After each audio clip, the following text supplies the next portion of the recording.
Welcome my daily blog. Hello guys, কেমন আছো? আশা করছি সবাই খুব ভালো আছো এবং সুস্থ আছো।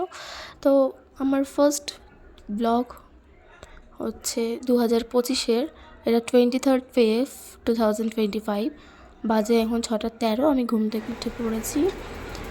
আর আজকে আমি যাচ্ছি হচ্ছে মুথাতি, যেটা আমাদের বাড়ি থেকে মাত্র 3 ঘন্টা দূরত্ব। এই যে দেখো বাজে 6:13, আর এই হচ্ছে প্রাকৃতিক দৃশ্য, ভোরবেলাকার দৃশ্য। আর এবং আমি স্নান টান করে চলে এসেছি স্কিন কেয়ারের ফার্স্ট ধাপে।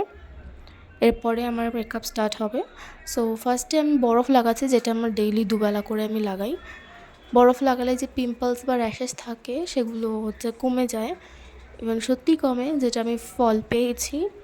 আর যে জায়গাগুলো হোল্ড করে রাখছি, যেহেতু চশমা পরি সেহেতু চোখের সাইডে দাগ পড়ে যাওয়ার একটা চান্সেস থাকে। তো যেখানে ব্ল্যাক স্পট আছে, জাস্ট কয়েক সেকেন্ড একটু হোল্ড করে রাখলে সেই জায়গাগুলো ব্ল্যাক স্পটও অনেকটা রিলিজ হয়। সো সেই কারণে আমি একটু ওই জায়গাগুলো হোল্ড করে রাখছি।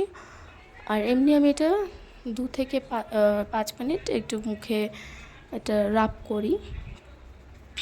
আর এই যে তখন আমি মেকআপের ভিডিও নিতে পারিনি, দেরি হয়ে গিয়েছিল বলে। তো একটা ফটো তোমাদের সাথে শেয়ার করলাম। কেমন লাগছে আমাকে দেখতে অবশ্যই জানাতে ভুলবে না। আর এই তো রাস্তায় বেরিয়েও সেভাবে আমার ফটো ক্লিপস নেওয়া হয়নি, ভিডিও ক্লিপস। তো প্রায় চলেই এসেছি মুথাতেই সামনাসামনি। তো একটা ছোট ভিডিও নেওয়া হয়েছিল, সেটাই তোমাদের সাথে শেয়ার করছি। যেরকম বললাম যে এটা প্রায় 1 বছর পর একটা অনেকগুলো দিন চলে গেছে মাঝখানে, কোথাও তেমন ঘুরতে যাওয়া হয়নি। প্রায় 1 বছর পর আমরা আবার সবাই মিলে ছোট্টখাটো একটা পিকনিকে গেলাম। যেহেতু একদম সামনাসামনি, খুব বেশি দূরত্বে না, তাই একটু মজা কম বলবো না, কিন্তু আর একটু বড় টড়ো হলে ভালো হতো। আর এই তো ফাইনালি আমি পৌঁছে গেছি মুথাতি।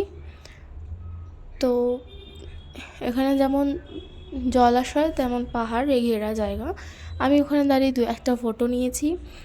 ফটো বেশি তোলা হয়নি কালকে আমার। আর এখানে ভীষণ বাদরের উৎপাত, বসতে শুতে কোনোভাবেই দেয়নি, খেতেও দেয়নি, ভীষণ ভীষণ বাদরের উৎপাত। আর কোনো প্রবলেম নেই ওখানে। আর এখানে ছোটো ছোটো ভিডিও বানিয়েছিলাম, সেগুলো তোমাদের সাথে শেয়ার করছি। আশা করছি নেক্সট ব্লগে তোমাদের সাথে বড় কোনো পিকনিক ট্যুরের ভিডিও আপলোড করতে পারবো। তো এই তো এটা হচ্ছে মুথাতির আশেপাশের জায়গার দৃশ্য, যেগুলো ক্যাপচার করতে পেরেছি কোনো রকম। ফোনের বেশি চার্জ ছিল না, ফলত সেভাবে আর কি ভিডিও নেওয়া হয়নি। তো আশা করছি নেক্সট ব্লগ তোমাদের আরও বড় করে দিতে পারবো। এটা একদম ছোট্ট ব্লগ হয়ে গেছে। থ্যাঙ্কস ফর ওয়াচিং, সবাই ভালো থেকো। পরের ব্লগে দেখা হচ্ছে।